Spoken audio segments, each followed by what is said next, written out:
असं दुश्मनी आणि दोस्ती मध्ये निवडून आलेले विविध पक्षांचे जे प्रतिनिधी असतात ते शेवटी एका सभागृहात काम करतात। शपथविधीला मान्यता देऊन भारतीय जनता पक्षासोबत जाण्याचा वेतन त्यावेळेला दिलं। राजकारण ना विषयावर आहे ना प्रगतीवर कोणत्या दृष्टिकोनाने राहिलेलं आहे। मग तुम्ही हाही त्याला विचार केला पाहिजे ना, ज्याने भुसावळ चा प्रतिमा खराब होत असेल।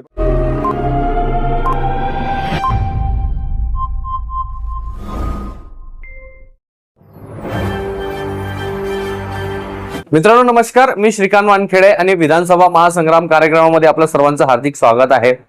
मित्रांनो, आज आपल्या सोबत राष्ट्रवादी काँग्रेस गटाचे अजित पवार गटाचे जिल्हा अध्यक्ष उमेश नेमाडे आपल्या सोबत आहेत। भुसावळ नगरपालिकेचे माजी नगर अध्यक्ष सुद्धा या ठिकाणी राहिलेले आहेत।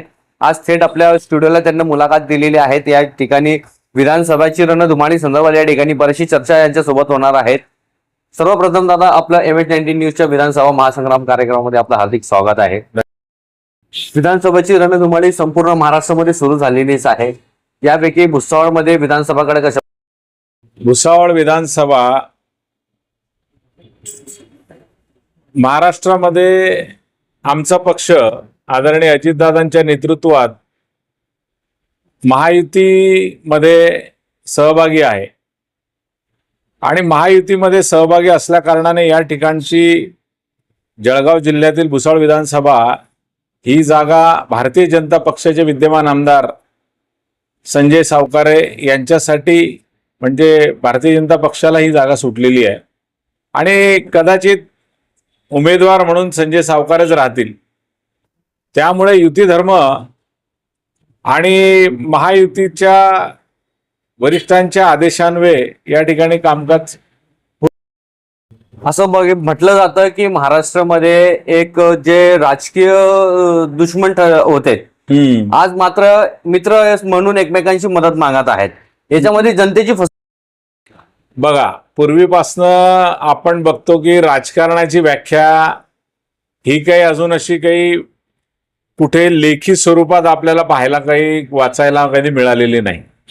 राजकारणामध्ये आजचा मित्र उद्याचा कदाचित राजकीय मतभेदातून विचारांचं दुरावा निर्माण होऊ शकतो, परंतु तेच विचार भविष्यामध्ये एकत्र येऊन एका व्यासपीठावर काम करू शकतात। यामध्ये नागरिकांना अडचणी ज्या निर्माण होत असतील त्या साहजिक आहे, परंतु यामध्ये आपण अतिशय असं दुश्मनी आणि दोस्ती याला ते काही आपण रूप देऊ।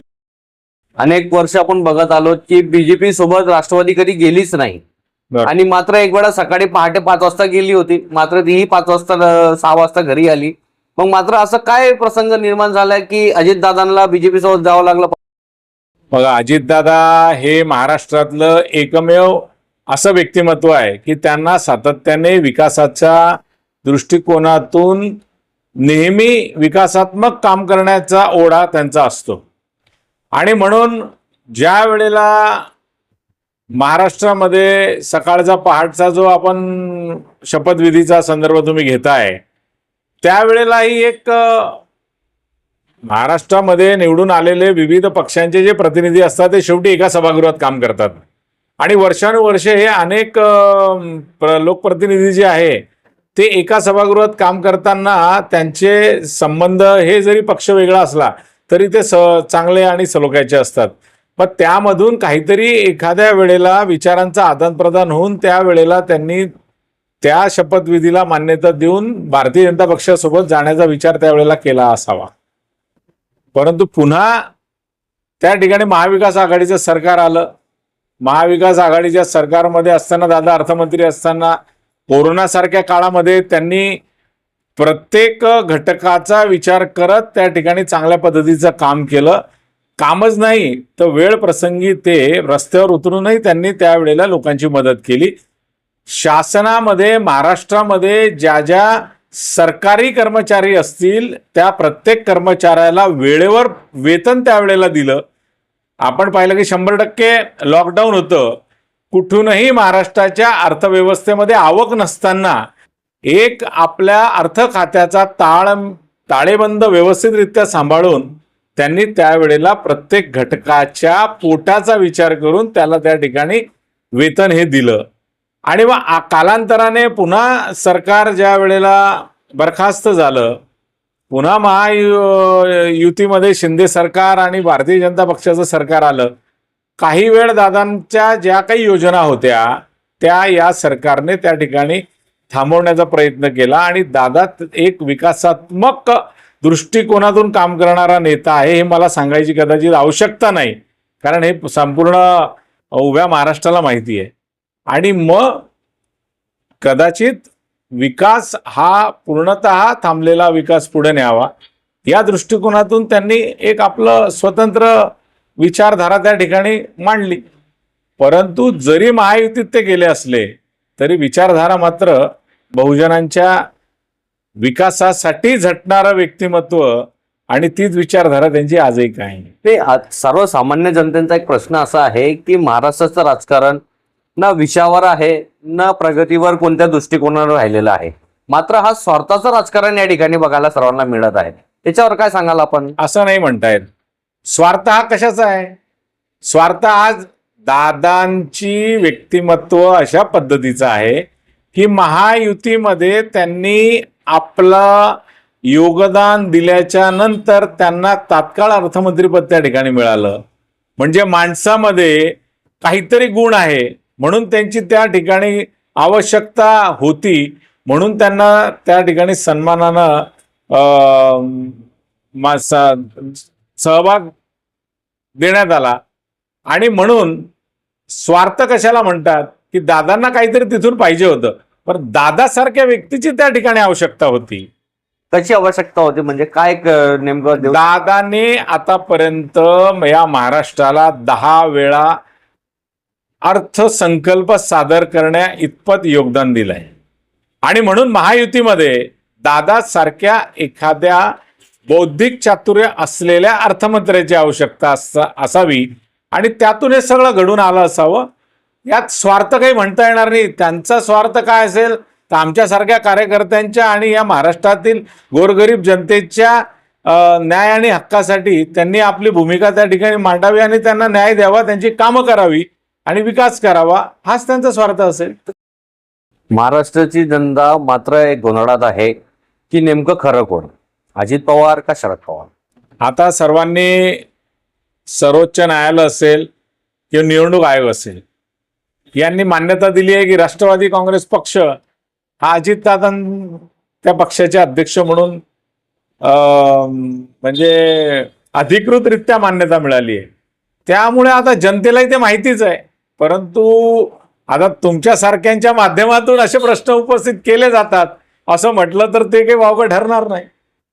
की आपण पहिल्यापासून बघतोय की हे जे घडी जे चिन्ह होतं आणि राष्ट्रवादी जो पक्ष होता ते शरद पवार साहेबांना निर्माण केलेला आहे, महाराष्ट्रामध्ये मोठा केला, नंतर पूर्ण एक समेटून अजित पवार साईडला घेऊन चालले गेले, तर हे कुठपत योग्य? राष्ट्रवादी काँग्रेस पक्ष असो किंवा या देशातला कुठलाही राजकीय पक्ष किंवा संघटना ही स्थापन केलेल्याच व्यक्ती हा त्या संघटनेचा पूर्णतः मालक असतो असं तुम्ही म्हणू शकत नाही.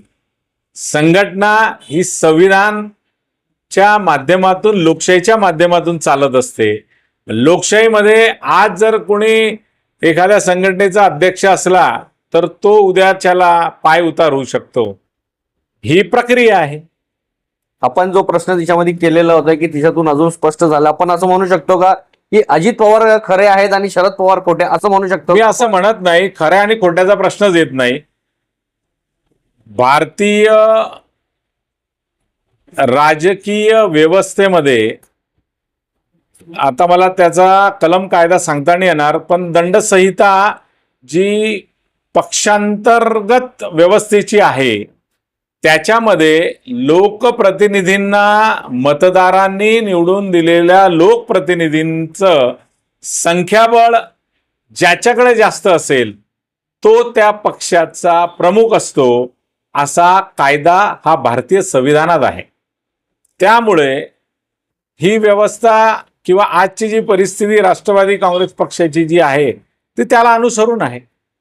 मग अजित पवारांना म्हणजे शरद पवारांना विश्वासानं घेत हा पाऊल उचलला, तर मग याच्यामध्ये शरद पवारांना विश्वास पण घेता आला असता. व्यक्ती स्वातंत्र्य या देशामध्ये आहे. व्यक्ती स्वातंत्र्यासोबत ज्या वेळेला राजकीय व्यवस्थेमध्ये आपण काम करतो त्यावेळेला काही प्रश्न, आता समजा तुम्ही एखाद्या मतदारसंघाचे प्रतिनिधी म्हणून आहे, तुम्हाला जनतेने निवडून दिलंय आणि त्या ठिकाणी तुम्हाला लोकांचे प्रश्न निवडून देण्याच्या संदर्भात वारंवार नागरिक तुम्हाला धारेवर धरताय किंवा प्रश्न मांडताय, तुम्ही तुमचे प्रश्न आहेत त्या परिस्थितीत सोडवू शकत नाही, मग तुम्ही ज्या पक्षामध्ये असताना ज्या नेत्याला तुम्ही मानता त्या नेत्याकडे तुम्ही तुमचे गाऱ्हाणे किंवा समस्या त्या ठिकाणी सांगता आणि मग त्याच्या अनुषंगाने काही निर्णय होतो त्यातला. आपण जसं आता बघितलं की संपूर्ण महाराष्ट्रामध्ये चित्र आहे की अजित पवारांना महायुतीसोबत गठबंधन केलेलं आहे. आज मात्र एक मित्र आहेत, उद्या चलून एकमेकांना जर फुटाफूट झाली पुन्हा तर एकमेकांना शिव्या देत समोर येतील. मग याच्यामध्ये कितपत योग्य आहे हा विषय? काय पुन्हा सांगा. आता अजित पवारांना महायुतीसोबत गठबंधन केलेलं आहे. यस. भविष्यामध्ये आपण बघितलं कधी आपल्या समोर आलं की अजित पवारांना युती तोडून एकमेकांना गद्दार म्हणून जर वावरले तर हा तुम्हाला योग्य वाटतो का हा विषय? म्हणजे महायुतीचेच घटक एकमेकाला वेगळं म्हणतील असं. बघा, जो काही विषय त्या ठिकाणी असतो तो सामोपचाराने एकमेकांचा विश्वास संपादन करून आज महायुतीमध्ये तिघही पक्ष आहेत. मग फडणवीस साहेब असतील, एकनाथराव शिंदे साहेब आहेत आणि आदरणीय अजितदादा पवार आहेत. या तिघ लोकांचा विचारधारा त्या ठिकाणी पक्की होत पुन्हा आता येणाऱ्या विधानसभा निवडणुकांमध्ये कालच्यालाच तुम्ही जर पाहिलं तर महायुतीची संयुक्तिक पत्रकार परिषद त्या ठिकाणी झाली. निवडणुका होतील, जनतेचा कौल मिळेल आणि पुन्हा महायुती सरकार त्या ठिकाणी स्थापन होईल एवढा आत्मविश्वास तिघही पक्षांकडे असल्याने तुम्ही जो आज काही विचार मांडताय हा तुमचा विचार आहे, त्याच्यावर मी काही उत्तर द्यावं कारण आज चित्र काही स्पष्ट नाही आणि काही घटना तशी घडली नाही की मी आज तुमच्या त्या प्रश्नाला उत्तर देऊ शकेन. एक आता काल आपण तर बघितले की महायुतीची प्रेस कॉन्फरन्स झाली, मात्र अजित पवार गटाला जे एवढे जागा पाहिजे होते अपेक्षित तेवढी जागा मिळालेली नाही म्हणता कसं येईल तुम्हाला, अजून जागा वाटपच झाली नाही. चर्चा आजच्या चर्चा या दोघं बाजूने होत असतात. चर्चा या चांगल्या तितक्याच वाईट दोघं होत असतात. चर्चेतून अफवाही पसरत असतात आणि चर्चा या काही घटकांकडून असलेली व्यवस्था अस्थिर कशी होईल याच्यासाठी होत असते.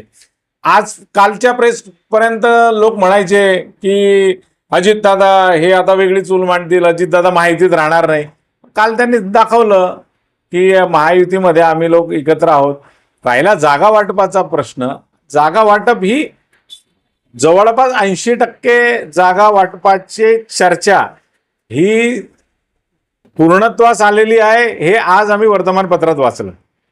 त्याच्यामुळे काही अंशीची राहिलेली आहे, त्याच्यामुळे तोही प्रश्न सुटेल इतका काही मोठा. आणि त्याच्यामुळे काही उद्याच्याला काही वेगवेगळे प्रश्न निर्माण होतील, पण उद्याचं भविष्य काही मी आज सांगू शकत नाही कारण मी काही भविष्य सांगणारा नाही आहे. भुसावळचं एक चित्र असं होतं की एका वेळेला राष्ट्रवादीची सत्ता होती, आमदार होते, नंतर ते बीजेपीकडे मध्ये गेले. पण भुसावळमध्ये राष्ट्रवादीचा एक मोठा प्रभाग आहे जो राष्ट्रवादीला मतदान करतो. मात्र या वेळेला असं चित्र बघायला मिळत आहे की बीजेपीची युती सोबत असताना राष्ट्रवादी बीजेपीला मतदान करणार का? 100%. मी सुरुवातीलाच तुम्हाला सांगितलं की अजितदादा पवार हा स्पष्ट वक्ता म्हणून या महाराष्ट्रात ओळखला जातो आणि त्या नेत्याचे आम्ही कार्यकर्ते आहोत. वरिष्ठांचा आदेश, महायुतीमध्ये असलेल्या उमेदवाराला सहकार्य करण्याची भूमिका ही प्रत्येकाने ठेवली पाहिजे. त्यामुळे लोकसभेला सुद्धा आम्ही इमानी इतबारे महायुतीच्या उमेदवाराला या ठिकाणी निवडून आणण्यासाठीचा रात्रंदिवस त्या ठिकाणी काम केलं, प्रचार केला आणि सहभाग आमचा नोंदवला. येणाऱ्या निवडणुकांमध्येही त्याच पद्धतीने आम्ही करू. त्यामुळे राष्ट्रवादी काँग्रेस पक्षाचे अजितदादाच्या नेतृत्वात काम करणारे 100% मतदार असतील किंवा पदाधिकारी असतील हे त्या महायुतीच्या उमेदवाराच्या पाठीशी गंभीरतेने उभे राहून त्यांना निवडून आणण्यासाठीचे 100% प्रयत्न करतील. जो आपण राष्ट्रवादी बोलले, आज त्या राष्ट्रवादीचे 2 गट या ठिकाणी पडलेले आहेत, तर मतदानमध्ये 100% या ठिकाणी फरक पडणार आहे. ते तर महाराष्ट्रातच आहे ना, इथेच नाही आहे ते. आत्ताच तुम्हीच प्रश्न केला शरद पवार आणि अजित पवार. त्यामुळे मी महायुतीमध्ये अजितदादा पवार आहे. अजितदादाच्या नेतृत्वात काम करणारे प्रत्येक व्यक्ती हा महायुतीच्या उमेदवारालाच मतदान करेल, तो दुसऱ्या व्यक्तीला मतदान करणार नाही. एक प्रश्न आहे सर्वसामान्यांचा की जिथं सत्ता असते तिथं अजित पवार असतात. योगायोग असावा. मी तुम्हाला वारंवार सांगतोय, स्पष्टीकरण काय देणार त्याच्यावर? वारंवार सांगतोय की विकासात्मक दृष्टिकोन असलेला नेता आहे. त्यांना कायम विकास करण्याच्या संदर्भामधली कास असते. नागरिकांच्या समस्या सोडवण्यासाठीचा त्यांचा ध्यास असतो आणि त्याच माध्यमातून ते कायम सत्तेच्या जवळपास असतात असं म्हटलं तर काही चुकीचं नाहीये. सामान्य नागरिकांचा पाहण्याचा दृष्टिकोन बदलून गेला की अजित पवारांना जे गट या ठिकाणी निर्माण करून टाकले जे अपेक्षित नव्हते. बघा, मी तुम्हाला परत तेच सांगतो, आत्ताच्या घडीला महाराष्ट्रामध्ये किंवा देशात कुठेही तुम्ही पाहिलं तर राजकारण हे काही असं तुम्हाला सांगता येणार नाही की लोकांचे आज काय विचार आहे, उद्या लोक काय बोलतात आणि मतदानाच्या दिवशी मनात आहे तेच करतात. त्यामुळे तुम्ही आज लोक काय म्हणतात त्याच्यावर आपण काही बोलणं काही योग्य नाही आहे. कारण शेवटी लोक मतदान हे विकासाला करतात आणि दादा विकासाला मानणारा माणूस आहे, रात्रंदिवस जनतेचे प्रश्न सोडवणारा माणूस आहे. त्यामुळे दादांचा निर्णय हा सर्वमान्य आहे आणि म्हणून इतक्या झपाट्याने या महाराष्ट्रामध्ये अजितदादा पवारांचं नेतृत्व राष्ट्रवादीच्या लोकांनी मान्य केलेलं आहे आणि त्यांची इतकी मोठी संघटना आज उदयास आलेली आहे. आज आपण महायुतीमध्ये भुसावळ विधानसभेची जर आपण चर्चा केली तर भुसावळ विधानसभेमध्ये भाजपाची एक दशकापासून सत्ता आहे. या वेळेला आपण त्यांच्या समर्थनात आहेत. हो, तर त्यांच्या असं काय विकास कामं आहेत ते आपण सांगू शकाल जनतेला? बघा, भारतीय जनता पक्षाचे विद्यमान आमदार संजय सावकारे यांनी या ठिकाणी विकासात्मक दृष्टिकोन ठेवला आहे हे नाकारता येणार नाही. जर तुम्ही काही वर्षापूर्वींच्या शहराच्या जर काही बातम्या पाहिल्या आणि आजच्या जर तुम्ही परिस्थिती पाहिली तर त्या ठिकाणी विकास हा झालेला आहे. मग तो विकास तुम्ही म्हणाल की कोणता सांगता येईल, तर आज विकास गल्लीबोळामध्ये रस्ते झालेले आहे. आज विकास अमृत योजनेचा टप्पा 2चा कालच्याच दिवशी भूमिपूजन होऊन त्या ठिकाणी कामाला सुरुवात होते आहे. अंडरग्राऊंड ड्रेनेजचे 400 कोटी रुपयांचा आराखडा मंजूर झाला आहे. त्या ठिकाणी MIDC तुम्ही बघा, 15 वर्षापूर्वीची ना आजची MIDC, त्या ठिकाणी अनेक छोटे मोठे प्रकल्प त्या ठिकाणी उदयास आले. अनेक बेरोजगारांना काम मिळालेलं आहे. अनेक उद्योजक या परिसरामध्ये निर्माण झालेला आपल्याला दिसत आहे. यानंतर अजून शहराच्या काही सेंट्रल गव्हर्नमेंटच्या योजना असतील त्या सुद्धा हाताळताना एक आमदाराचं सुद्धा त्या ठिकाणी तितकाच पाठपुरावा महत्वाचा असतो. ते वारंवार कायम कामाचा धडाका ते लावतात. काम मंजूर करून आणण्यासाठी ते कायम त्यामध्ये गुंतलेले असतात आणि विकास हा तात्काळ तुम्हाला आज काही म्हटलं म्हणून उद्या दिसत नाही. 5-5, 7-7 वर्षे एकेका योजनेच्या मंजुरीला लागतात. आज वसंत टाकीच्या समोर एक भलं मोठं कॉम्प्लेक्सचा विषय मी राजकारणात ज्या वर्षी आलो तेव्हापासून ऐकत होतो, पण ते आता भूमिपूजन होऊन त्याचं काम सुरू झालं. त्याच्यावर पण स्टे आला असं आम्हाला? काही स्टे वगैरे काही आलेला नाहीये. स्टे आला तो बाजारातल्या डॉक्टर बाबासाहेब आंबेडकर व्यापारी संकुल जे आहे त्याच्या लिलाव प्रक्रियेला स्टे आला, पण याच्या बांधकामाला स्टे वगैरे असं काही आलेला नाहीये. कारण ते सेंट्रल गव्हर्नमेंटच्या एका निधीमधून ते काम आज त्या ठिकाणी उभं राहू पाहतंय. पण त्याचा 100% पाठपुरावा हा आमदार सावकारेंचा होता, हे नाकारता येणार नाही.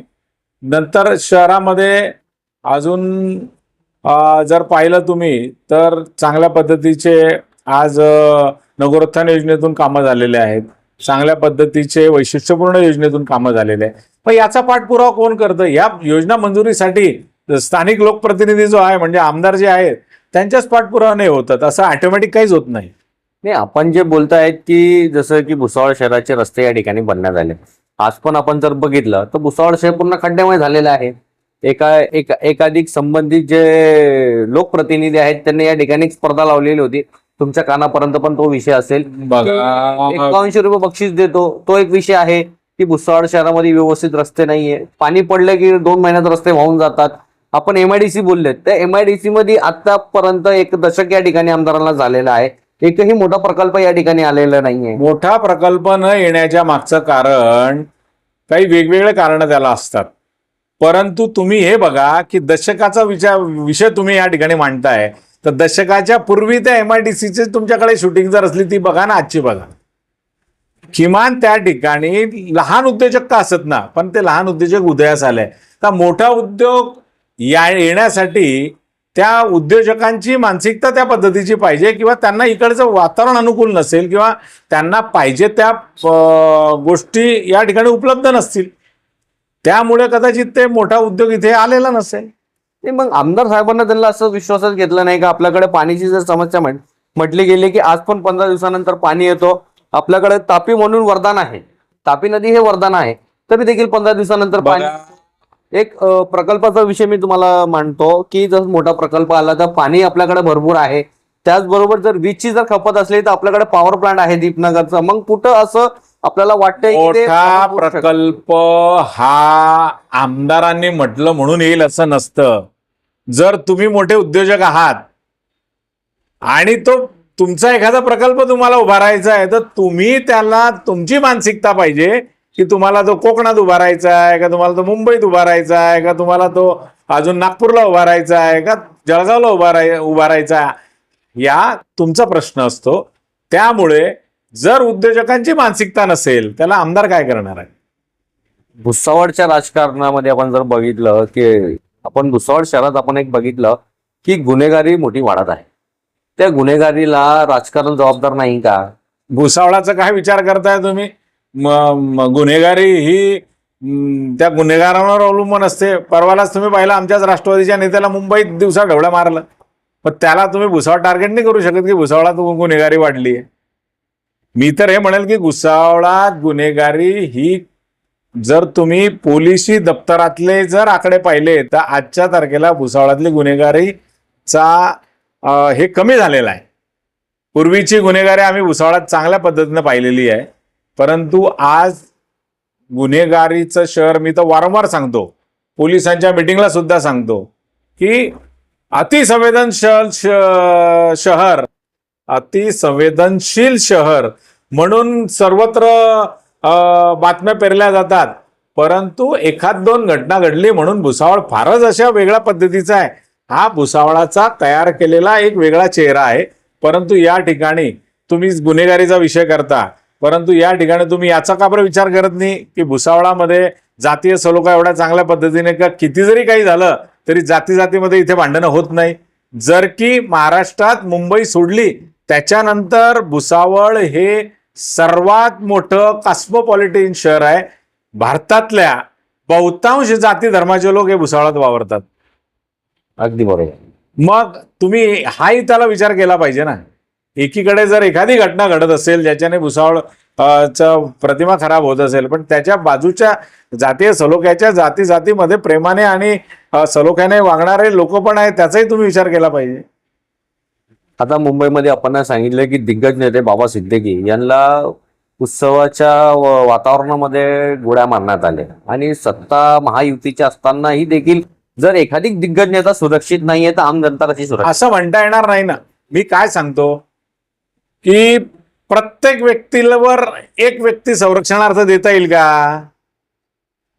मी तुमच्या स्टुडिओमध्ये आज आलो इथे, तुमच्या मनात काय मला काय माहिती आहे. मला तुम्ही इथे याच्यानं बोलवलं आणि इथे जर माझा काही घातपात झाला तर हे त्याच्यामुळे कोणाच्या मनात काय आहे आणि एकेका व्यक्तीला एकेका याचं संरक्षण मिळणं. बाबा सिद्दीकी यांना संरक्षण हे होतंच, यात नो डाऊट, परंतु ते लोकल प्लेसला होते. त्या ठिकाणी जर आपण बातम्या आता वाचल्या की ज्यांनी षडयंत्र रचलं त्यांच्या मनामध्ये तर त्यांच्या मुलावरही घाव करण्याचा त्यांचा प्रयत्न होता, परंतु दैवयोगाने तशी काही घटना ती घडली नाही. परंतु बाबा सिद्दीकी सारखा एक चांगला नेता, तो एक अल्पसंख्याक समाजाचं नेतृत्व करणारा एक लोकप्रिय व्यक्ती आज गेल्याचे दुःख आम्हाला आहे. परंतु ज्यांनी ते घडवून आणलं त्यांचे मनसुबे थोडे काही पोलिसांना माहिती होते की इथे असा कोणीतरी एखादे कार्यकर्त्या रूपाने माणूस येईल आणि त्याचा घातपात करेल. तर अशा ह्या षडयंत्रातल्या गोष्टी असतात.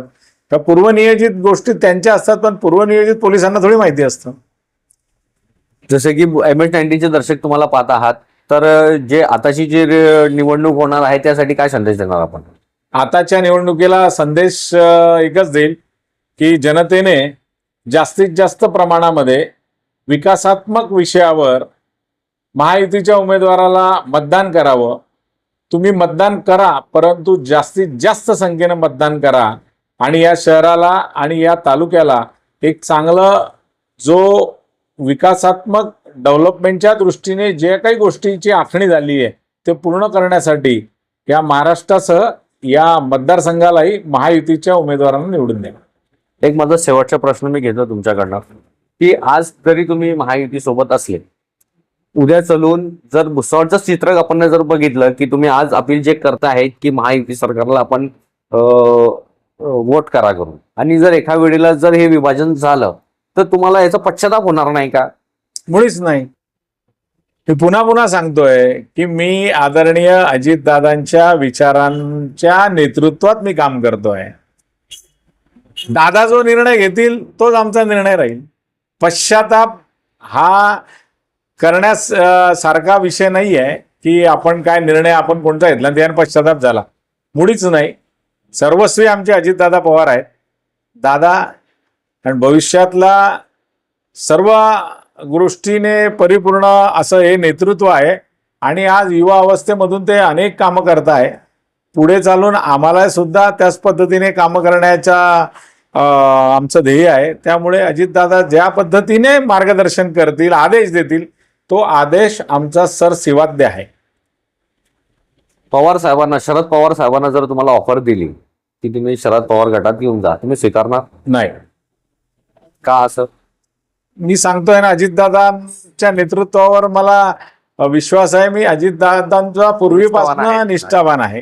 राष्ट्रवादी, शरद पवार, अजित पवार सर्व एकत्र असताना सुद्धा आमचं नेता आणि आमचं अट्रॅक्शन आणि आमचं काम करण्याचं नेतृत्व हे अजितदादा होते.